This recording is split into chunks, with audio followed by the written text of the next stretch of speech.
Hey y'all, it's Megan. Welcome back to the channel. Glad y'all are here today. Come spend some time with me today. It is a beautiful, crisp, fall feeling morning. It was like 50 degrees here this morning and it just feels wonderful outside.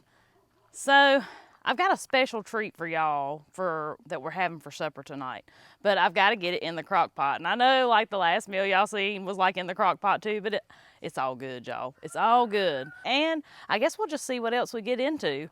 Just depends on, what time allows. And I've got to grab me a few herbs. Now, usually on my basil, I'll come out here and I've done it several times and I'll pick these blooms off of my basil. It just makes it get fuller and fuller over time if you keep those blooms picked off of them. And I mean, you can use those to cook with too.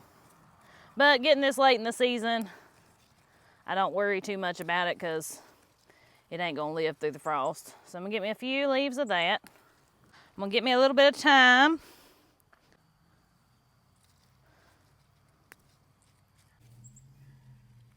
And I'm gonna get me a little bit of sage here. Look what I got here, guys. Any of y'all know what that is? So, we've had the question asked multiple times, do we raise meat rabbits? A lot of your homesteaders you see raise meat rabbits. They're easy to raise. They multiply like crazy. Good sustainable food source. Well, here we don't raise rabbits, but Andy's sister lives real close to us and called me the other day, said she was processing some rabbits. And so I went up there and helped her and brought me home a rabbit. That's one reason we don't raise them. They raise them up there. I have all the rabbit that I could ever want. Tonight, since it's going to be such a cool fall feeling day, we're going to make us a good fall meal. We're going to make some rabbit stew, but I'm going to do it in my crock pot since I've got kind of a busy day ahead.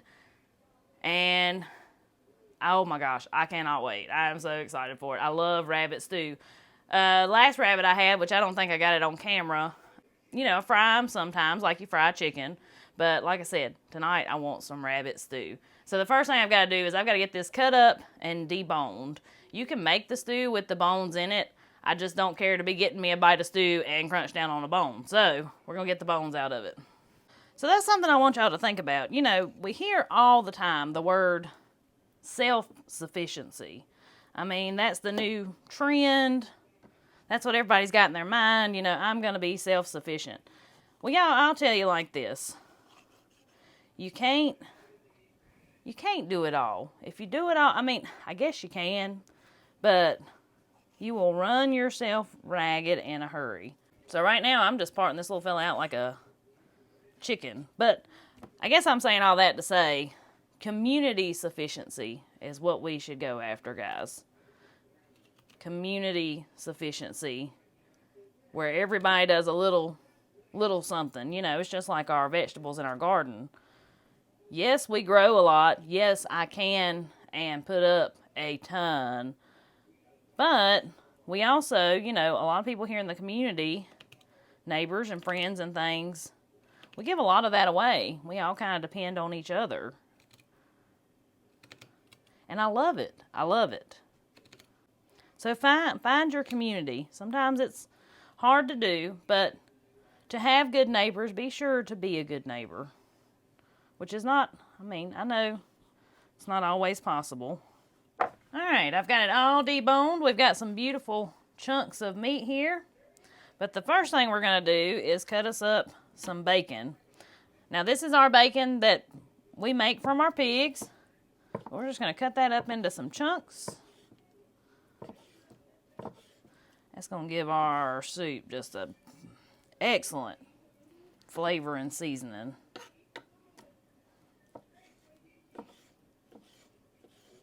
We're going to just throw our bacon in our frying pan here and get that good and brown.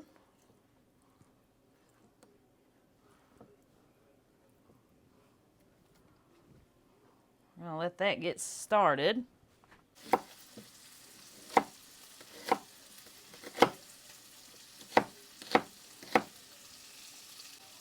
I ain't worried about cutting this up too fine for my crowd. Y'all know they don't like big chunks of onions and stuff.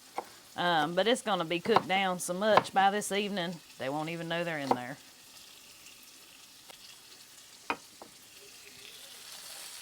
Now this next step that I'm going to show you is totally optional. You can skip this part, but it does add wonderful flavor. So I recommend it, but you don't have to do it. We're going to mix us up some flour here. I'll do some salt. You can season this any way you want to, this flour. I like a lot of black pepper. Y'all know this. Throw it to it. Do a little garlic powder, little onion powder, little paprika. Let's get all this combined. We're gonna lay all our little rabbit pieces in there.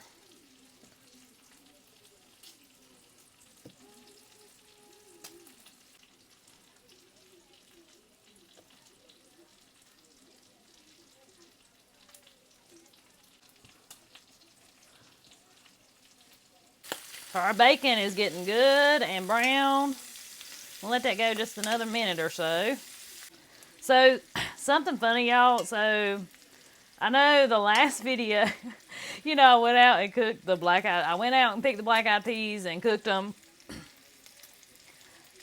The black-eyed peas were amazing, y'all. And I didn't even realize till the next day. Like, it hit me. I was like, we didn't even say nothing about the black-eyed peas. Like, on that video. But the black-eyed peas, man, they were on point. They were delicious. Definitely something that once the rest of them kind of get ready to pick, I plan on picking some and canning some to have later on. I think the purple hulls are a little, I don't know, they're both good in their own way. Maybe I should say it like that. They're both good in their own way. Which me and Andy love black-eyed peas anyway. I mean, we've been eating them since we were kids. But, yeah, I got tickled at myself. And then I was like, I cannot believe we didn't even mention it. We're going to take our bacon here and we're going to throw it in our crock pot. I'm going to drain what grease I can. We're just going to throw all that into the crock pot.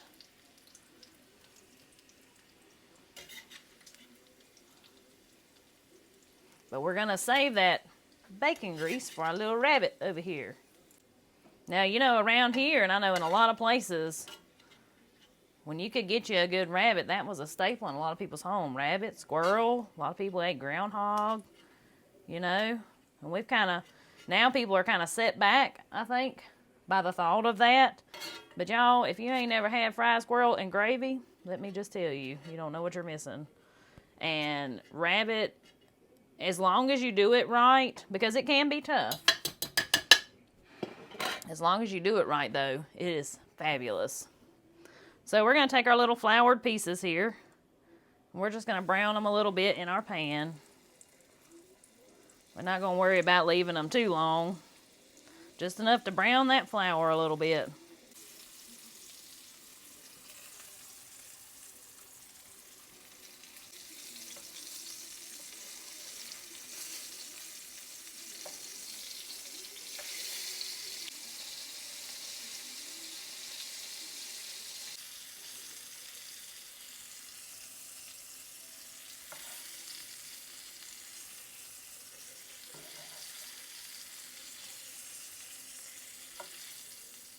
Look at that chunk right there.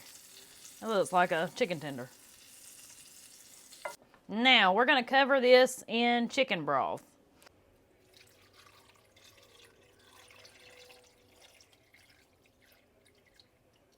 We're just going to take our herbs that we picked a while ago.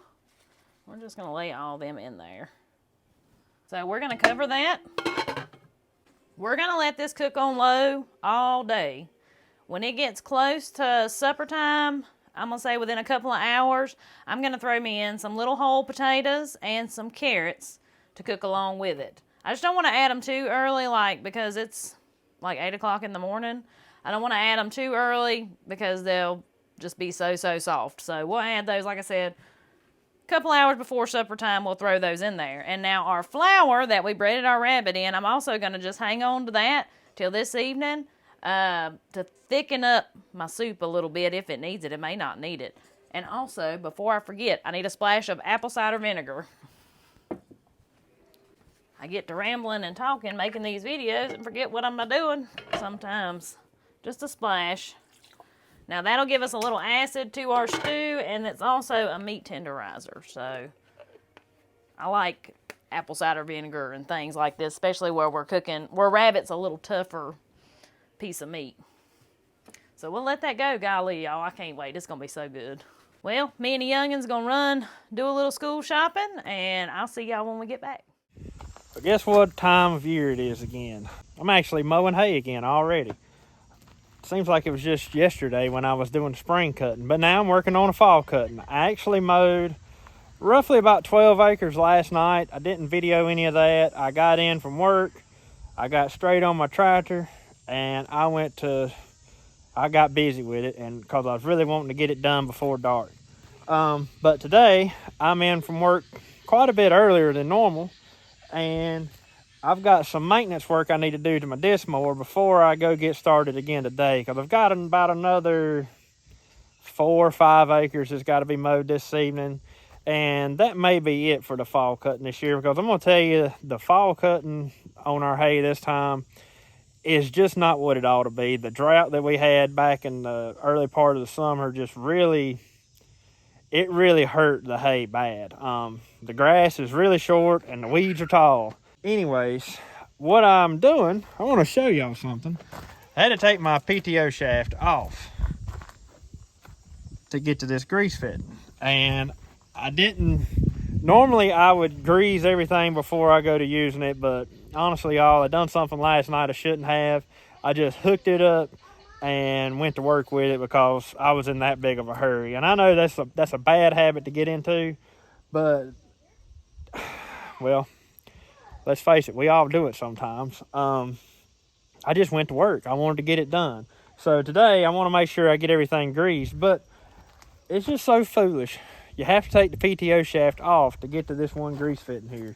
To me, that just seems ridiculous. I like stuff that's really easy to maintenance, because I myself am not the best at maintenance and stuff.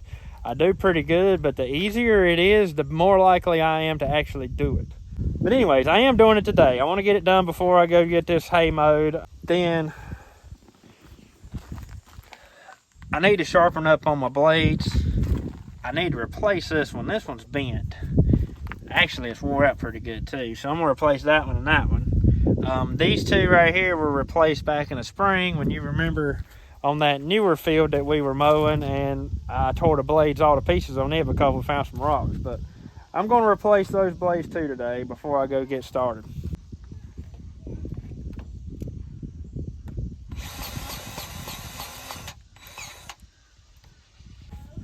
Our weather has took a major flip-flop on us here. It is so nice out here right now.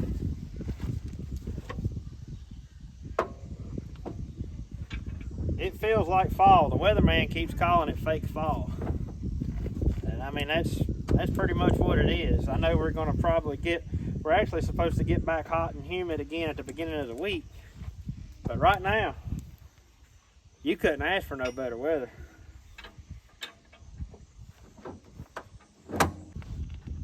That's the other reason I'm already mowing hay, is because where we've got this stretch right here of low humidity, sometimes hay is hard to get to dry on the fall cutting, especially if you cut it a little bit earlier in the year, because you have such humidity that you can't get it to dry that great. So I'm taking advantage of this short stretch of weather here where we pretty much have no humidity. It is just, I'm telling you, it don't get much better than what we've got right now. But anyways, I'm trying to take advantage of it, and maybe my hay will dry out pretty good.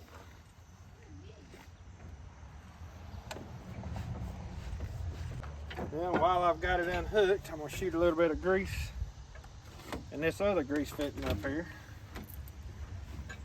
This is where I need more than one hand.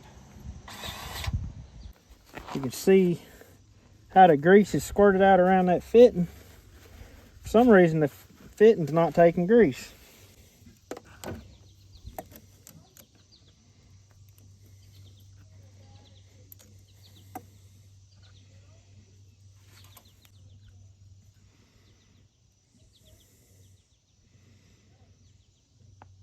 I think I see the problem. Looks like the end of it's beat up. I may end up having to put another fitting in it.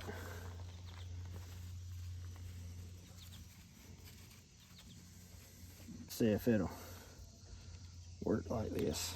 Yeah, that's taking grease that way.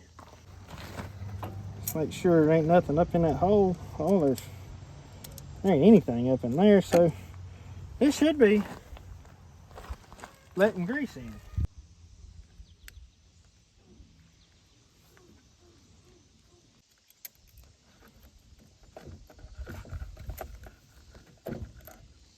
Let's try it again.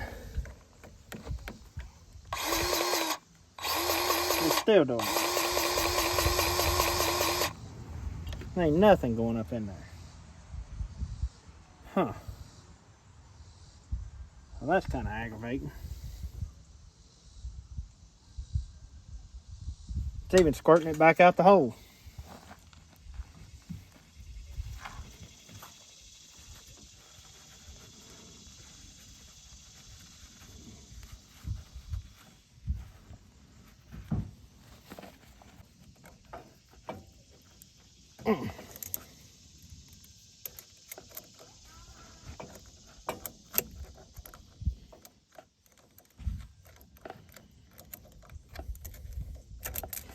Try something there.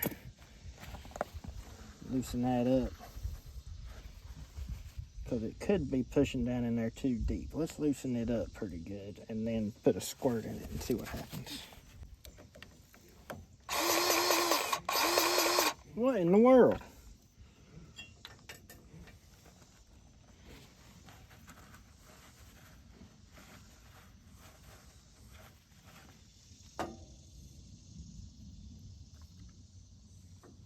Well, I thought I had another grease fitting and I was going to try to stick it in there and just see if it would do something different. But I actually just thought of something. What if I took that grease fitting out and stuck it in there? Maybe I can shoot some grease in it. But yeah, I was going to try to put a new fitting on it. And apparently I don't have one because these are a different size than the fittings I have.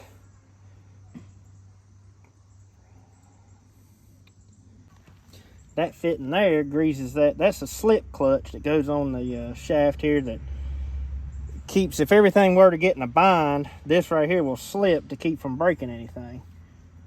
So just so I'll know if it's the grease fitting, we're going to take that fitting out, put it back in this hole, and just see if that happens to fix our problem. Then if it fixes the problem, I'll run to town somewhere or another sometime and get me a new fitting. All right.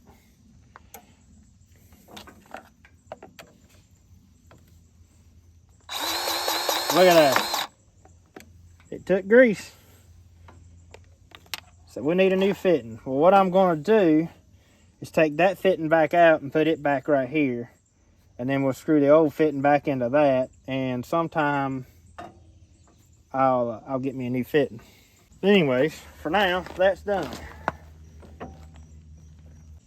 All right, so now just get the blade sharpened, fill the tractor up with fuel, and I'm ready to rock and roll. I'm not gonna put them new blades on yet. I'm gonna run these blades right here, and then before I start cutting hay again, I'll replace them at that point.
So before I fold the curtain down, I'll just give y'all a quick look at how this machine works. I'm gonna fire the tractor up anyways because I got to move it over here to fill up with fuel.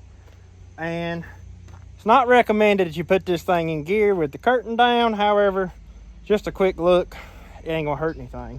So this is what you call the curtain, and it just folds over back over top of all that and keeps grass from flying everywhere while you're mowing.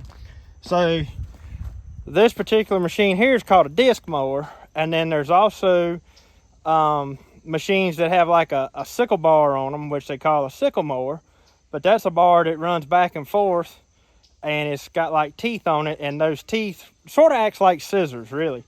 These though, where it's a disc mower, have these discs and they just spin extremely fast, and it's got like little lawnmower blades on them. So we'll fire it up here. Put my PTO in gear. You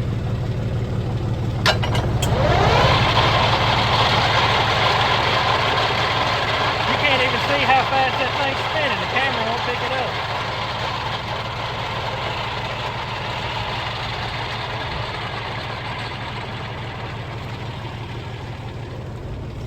But yeah, that's just running it at idle on the tractor. Normally, like when I'm out mowing, I've pretty much got the throttle wide open. So those little blades spin extremely fast. I've often wondered, I'm like, if a blade ever got slung off of one of those things, like, it would be unstoppable. It would just go through something because it would have so much force behind it. But anyways, let's get the tractor fueled up and get to work.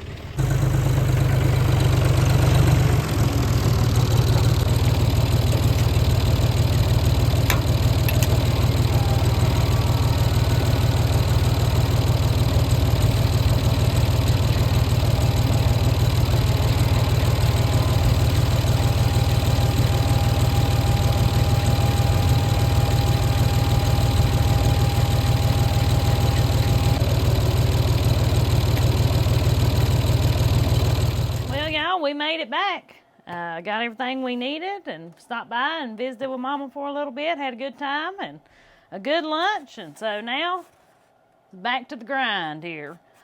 So, you know, we were talking about community this morning. Well, something else I'm going to do today is pickle some quail eggs. I had a good friend stop by the other day. Her quail are laying like crazy. And she brought me 2 18 packs of quail eggs. Now, if you've never seen a quail egg, they are so tiny and they're always so colorful. I don't know, I think they're cool. Guess what quail eggs make the best of though? Pickled eggs. Me and Andy love pickled eggs. They make the best snacks. And these right here are little bite-sized little eggs, and they are fabulous. So we're gonna get these boiled and peeled, and I'm gonna show you what we're gonna put them in. I'm waiting on my water right now to go on ahead and heat up and get to boiling. Then we'll put those in there. Y'all remember my chow chow I made here a few weeks ago, a couple weeks ago, something like that. And I had that extra quart that I told y'all I was going to eat on and maybe make some pickled eggs with. Well, I've eaten most of the chow chow out of it. So what I'm going to do is after I boil and peel these eggs, I'm going to put them straight in this chow chow brine. And I think this is going to make some fabulous pickled eggs.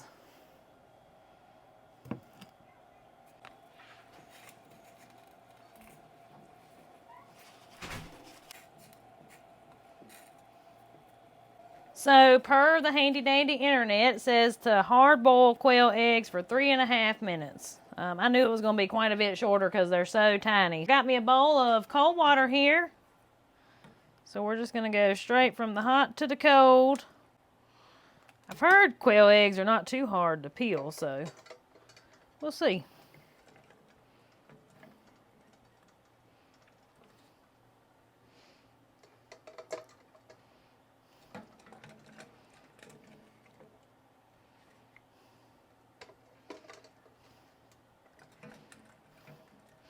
Now with quail eggs, like if you want to try this, just regular old pickled egg recipes, just using quail eggs instead of regular eggs. I mean, I don't know why that wouldn't work just fine. If you've never tried cowboy candy pickled eggs, I do highly suggest it, especially if you like the taste and flavor of cowboy candy. I also like just plain old pickled eggs with some vinegar and spices in them. So I'm just going to go ahead and start peeling these, and we're going to see how easy this is going to be. Oh yeah. Not bad at all. That shell just comes right off. Look at that cute little thing. We're just going to drop that right on in there. And there we go. It only filled up about half of my quart. Now, I did throw out probably 6 of the eggs because as soon as they hit the boiling water, they were already floating. So, you know, you just never know if it had like a tiny crack in it that you can't see or something like that. So I just went ahead and threw those out. But, so, it was almost 2 18-packs anyway. But I cannot wait to try these. So I'm probably going to let them sit at least a week to give them time to soak up that liquid in my refrigerator.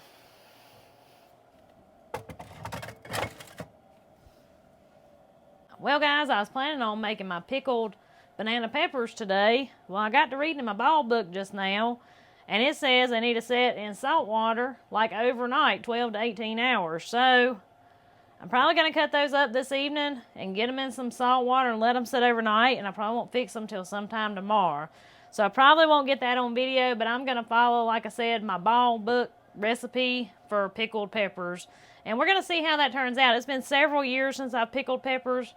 I can't remember what I did back then. I may have followed that book. I can't remember. They were good, whatever I did. So I'll be sure to try to remember to show y'all on the next video at least the finished product if I'm not able to video any tomorrow. So I just pulled into my first field I'm going to cut here.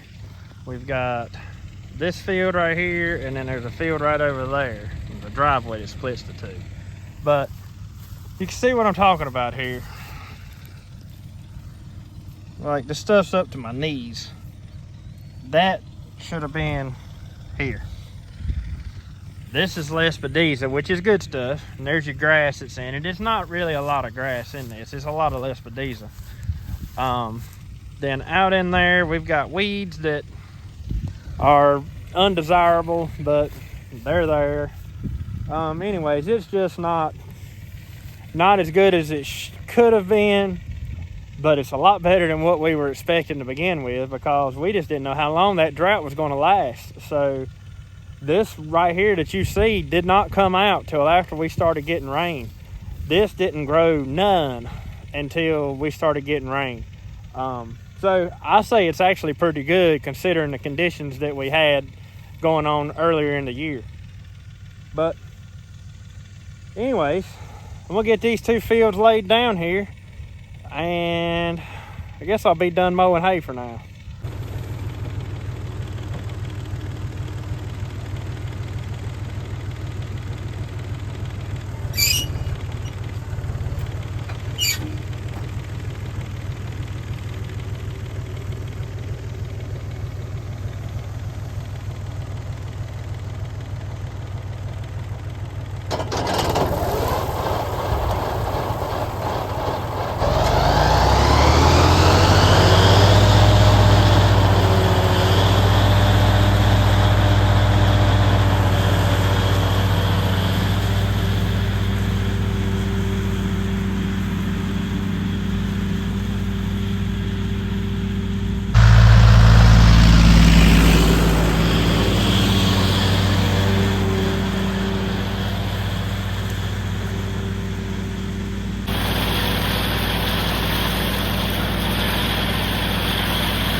There's a little something else I've been working on too that I wanted to bring you down here and show you. So like I said, we processed rabbits with my sister-in-law, and I actually brought a few of the hides home.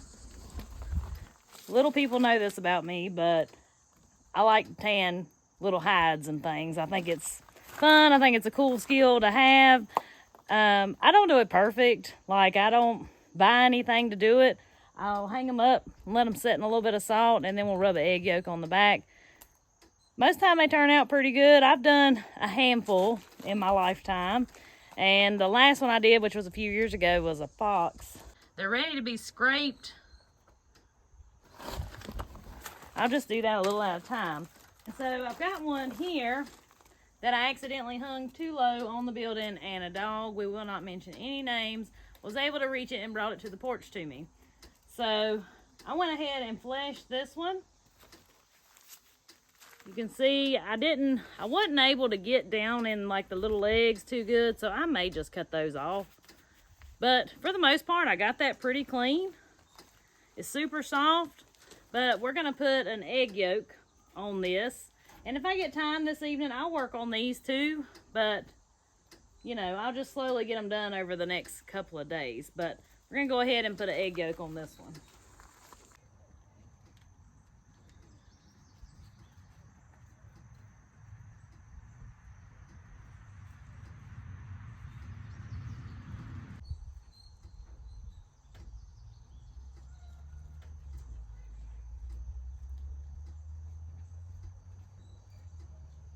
All right, I got it all covered under there. You see there? And what I'm gonna do is I just leave that wet rag there. That just keeps it from drying out completely. If I can get it to stay now that I've moved it, I may need to put a nail in it. And in the morning, I'll get up and we'll wash it real good, get that egg yolk and stuff off of it, do a little stretching, and y'all, it's gonna be done. I just gotta work on these, because you can see here, okay, so here's fat, like all that's got to come off. These rabbit hides are actually pretty clean compared to some I've done, but there is some chunks of fat in there. I just think it's cool. I mean, it's a skill of our ancestors that not a lot of people do anymore. Am I gonna do anything with these rabbit hides? I mean, I may lay them in my house for decoration. That's where my fox one is right now, hanging on my wall. But, you know, this is literally using the entire animal. And you can do the same thing like with the rabbit brains. You can tan the hide with the rabbit brains. I didn't dig in there to get those out, so egg it is. I got plenty of eggs anyway. Well, we're gonna go ahead and add in our carrots and potatoes.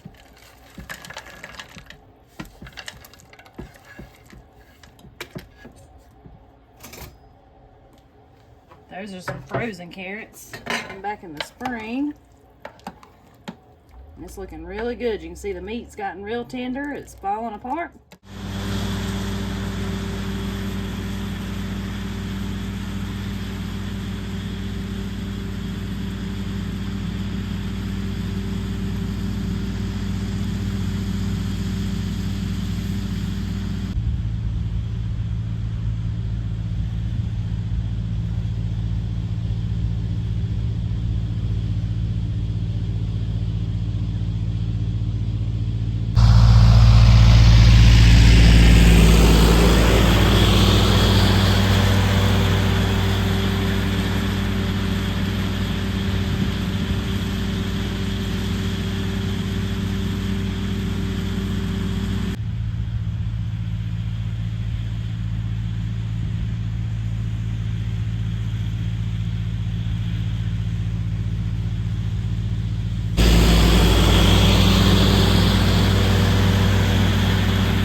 For our stew, and actually off camera I threw in a little bit of butter, salt and pepper. I'm trying to be easy on the salt because that chicken broth had quite a bit of salt in it, but I'm gonna go ahead and put in a little of this flour so my soup can be thickening up.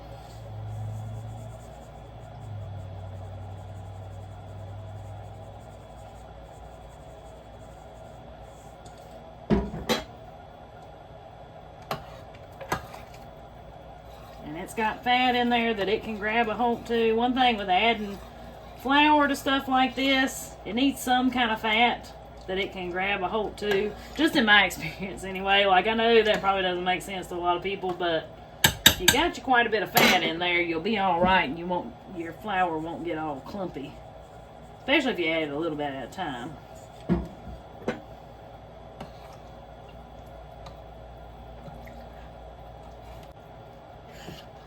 And I want to give this a little time to cook with that flour in there, because you want to kind of get rid of that raw flour taste. Alright. And in the last 30 minutes, I'll cut it up to high. So I'm going to leave it on low for right now, and we'll cut it up in a few minutes. Alright, well, I got both of these fields mowed. This one on this side of the road, which is the opposite side from what I started on, almost wasn't even worth mowing. It's just so short and so thin. Maybe you can see out through there. It just didn't cut good, and it's really not a lot laying here. There ain't much here. But at least the field is cleaned up now. And see, the thing with one of these disc mowers is, if you've got thin hay, that curtain that's on the mower there will push the grass over, and it don't stand back up because it's so thin. It just lays down before the cutter bar will get to it. So it doesn't matter how slow, fast, whatever you mow, that curtain will lay it down and won't allow it to cut the grass off. So that's one disadvantage to a disc mower. But you know what? If I didn't mow this for hay, I'd still have to come over here and bush hog it. So I might as well get something out of it and mow it for hay. It's not going to turn off a lot of hay at all. I mean, out of both fields, there may be maybe 4 round bales, about half of what it was at the springtime. But hey, I mean, we can't complain with it because we had a terrible drought back in June and some terrible heat, and it just flat cooked the grass. So, I mean, we're lucky we're getting what we're getting here. Next thing we're going to do, we're going to make us some quick and easy biscuits to go with our supper. So a while back, a video came across my Facebook feed, and of course, it wasn't the lady's original video. It was like on one of them other pages or whatever.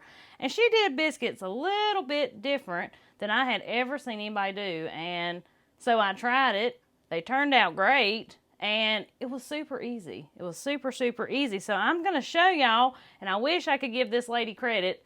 But like I said, I don't know who it was, but judging by her accent, I'm going to say I think she was in West Virginia.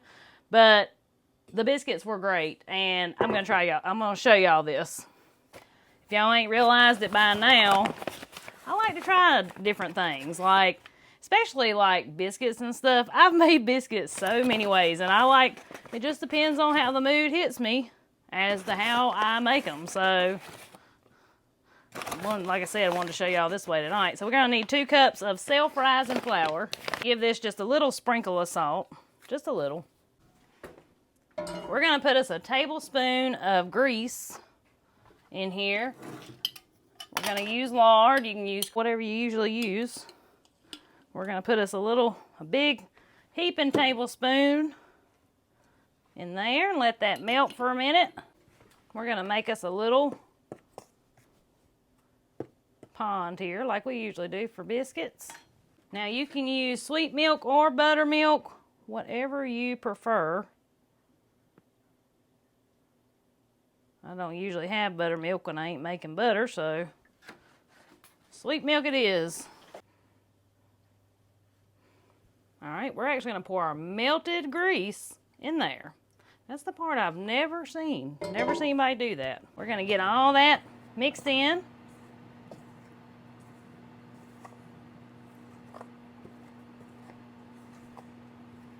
And we'll add a little more milk if we don't have quite enough for a good biscuit dough. And yeah, that's looking a little dry.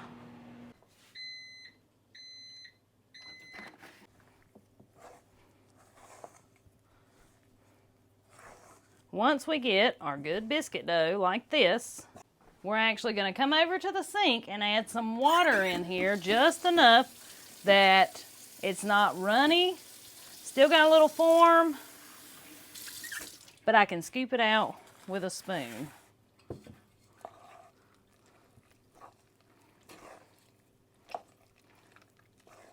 See the consistency of it here? That's what we're looking for.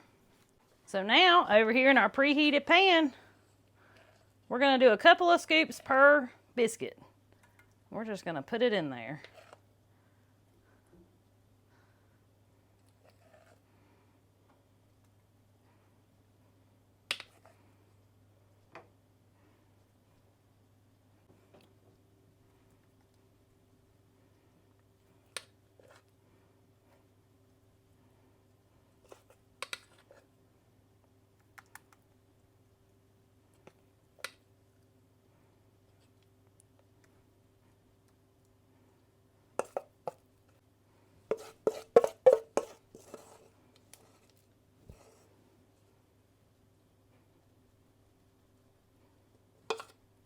We're going to pour some melted butter over top of them.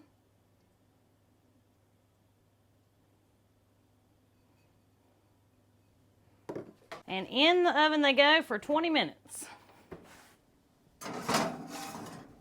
And we'll check them at 20 minutes and see how they are. If I didn't tell you, my oven is on 400 degrees. I've also went ahead and cut my crock pot up to high so I can make sure my potatoes and stuff get real good and done in my stew. I tasted it a while ago, y'all. It was good. It was real good. Looky there, y'all. Them some fine looking biscuits. All right, we're gonna flip them out on a plate. It's got rabbit in it. It's rabbit stew. Rabbit stew. Mm-hmm. You know,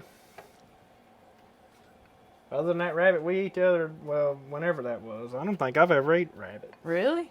Oh, I've Not never when had. you was a kid? No, I don't know. We may have had somebody bring one. We never did go rabbit hunting or nothing like that. And these are those biscuits like I made the other night. Let's see, they were hot a while ago. I was gonna break them apart and show people. We eat plenty of squirrel, but we never had no rabbit. Look at how beautiful and fluffy those biscuits are. Those are pretty. There you go, dear. It's just. I know, they're so easy. They're good. They're so easy. Here, Sissy. Here's you one. Don't look too bad, does it? No, it don't. And this is my plan with my big fluffy biscuits. Look at there. Look at that steam rolling off of it. It's hot. Sister Fluffy. I'm excited about it. It smells good. Oh, it tastes good. I done been taste testing it. So, did you tell everybody that we enjoyed the black-eyed peas? Yes. You did? Yes. Okay. I told them I didn't realize we didn't say it till like the next day. Well, I just remembered because I looked out the window and seen we have a ton more that we got to pick. Yes. So. I told everybody we loved them. We just forgot to say we did. Awesome. They were good. Yeah. Well, let's eat. Supper was great. It was good. It hit the spot. So we got a couple more things we're going to do before we wrap up the day today. Well, we're going to go out there and pick those black-eyed peas, but I've done figured out I don't think my cherry tree's coming back, so I'm going to pull it out of the ground right fast. Probably shouldn't pull up that easy, should it? But no, it should have had more roots built on it than that, but it don't. I thought maybe the vole had ate the root. Yep, look. No, that's where they pruned them when it was put in the little ball and burlap sack. Are you sure it's dead? Well, if it wasn't, it is now. I mean, every one of the limbs are drying up on it. Yeah, that's dead. I don't know what happened to it then. I thought it was from voles. I thought the voles would eat the roots off of it, but that don't look to be the case. Nope, and we'll just, we won't plant another one here. No, see right there's the sock it was in. That's number 2. Well, I'll throw it down. I'll get it up after a while. Let's go pick in peas. So we planted some black-eyed peas out here, and like I was telling y'all earlier, we had them for supper the other night, and they were fabulous. So we've got several more out here to pick. So we're gonna get these picked. We won't shell them today.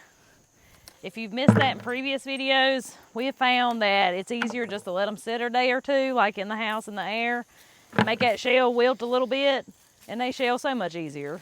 Wouldn't you say these was right up there with the purple hull peas? Yeah, I'd say so. They're both good in their own way. Yeah. They're a little different. I can't put my finger on what it was exactly, but they were very good. And for those of you that couldn't believe we'd never eat black-eyed peas, we had eaten black-eyed peas. Oh yeah, I mean our whole life. We just never grown our own black-eyed peas. And on New Year's, I know some people mentioned that on New Year's they always ate black-eyed peas, hog jaw, and turnip greens. Well, we've always ate the same thing, except we ate purple hull peas instead of black-eyed peas. Yeah, the last few years anyway. Yeah. Yeah, if you go back to New Year's, I can't remember if it was this one or the one before. I got a video floating around somewhere. Of that meal, don't you? An old one. Some of these is about dried up.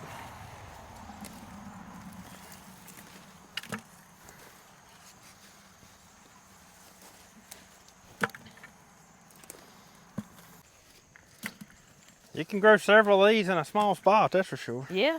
Where they're climbing like that. Yeah. Those right there didn't climb very much. I think it's probably because that gets a little more shade. Yeah. Which this side out here ain't climbed that great either. This middle one did though. But the middle one done exactly what we wanted it to do, Yeah. didn't it? Look up there, it's got blooms up there. How are we gonna pick that? I don't know. But well guys, I guess this is gonna about wrap up today's video. Hope you enjoyed it and hope you might have learned a little something. And I guess we're gonna get these picked and call it evening, ain't we? Yep. Anyways, guys, till we see y'all on the next one. Y'all have a good one. Have a good one.